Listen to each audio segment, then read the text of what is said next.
Mufasa एक छोटा सा सफेद बकरा था, जिज्ञासु और ऊर्जा से भरा हुआ, जो एक चहल पहल भरे खेत में रहता था।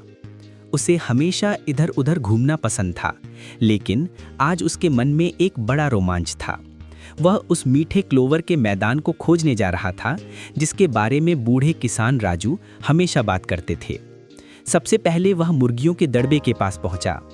हेनरिएटा, जो मुर्गियों की मुखिया थी, अपने चूजों को आदेश दे रही थी। माफ कीजिए हेनरिएटा, बारनाबी ने उत्साह से कहा, क्या आप जानती हैं मीठे क्लोवर के मैदान का रास्ता? हेनरिएटा ने अपने पंख फड़फड़ाए और बोली, मीठा क्लोवर? वह तो बड़े लाल खलिहान के पार है छोटे, लेकिन सावधान रहना, वहां एक चिड़चिड़ा हंस है। मुफासा अपने छोटे खुरों की टप टप की आवाज के साथ लाल खलिहान की ओर बढ़ा। तभी अचानक एक फुफकार सुनाई दी। वह चिड़चिड़ा हंस अपनी लंबी गर्दन फैलाकर रास्ता रुके खड़ा हुआ। बोला, हंस की अनुमति के बिना कोई आगे नहीं जाता। मुफासा थोड़ा घबरा गया, लेकिन साहस से बोला, क्या चीज है जिसके पास आंख है पर देख नहीं सकती? यह पहेली उसे किसान राजू ने कभी बताई थी। बकरा थोड़ी देर सोचा, फिर बोला, सुई। हंस बोला, तुम जा सकते हो छोटे बकरे।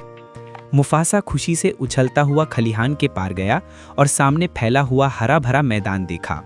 और वह था सबसे सुंदर और रसीला क्लोवर का झुरमुट, जो धूप में चमक रहा था। उसने पाया था मीठे क्लोवर का मैदान। उसने बड़े मजे से खाया। यह अब तक का सबसे स्वादिष्ट क्लोवर था।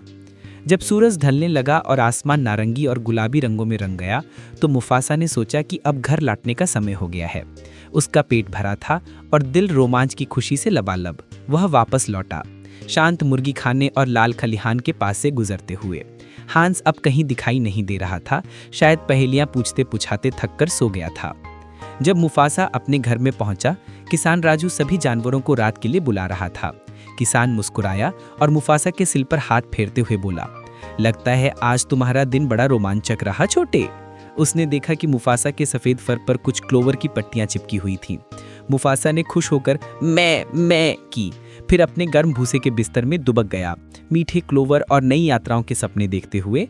उसे पता था कि खेत में और भी कई रहस्य छिपे हैं और वह बहादुर छोटा बकरा मुफासा उन्हें खोजने के लिए तैयार है।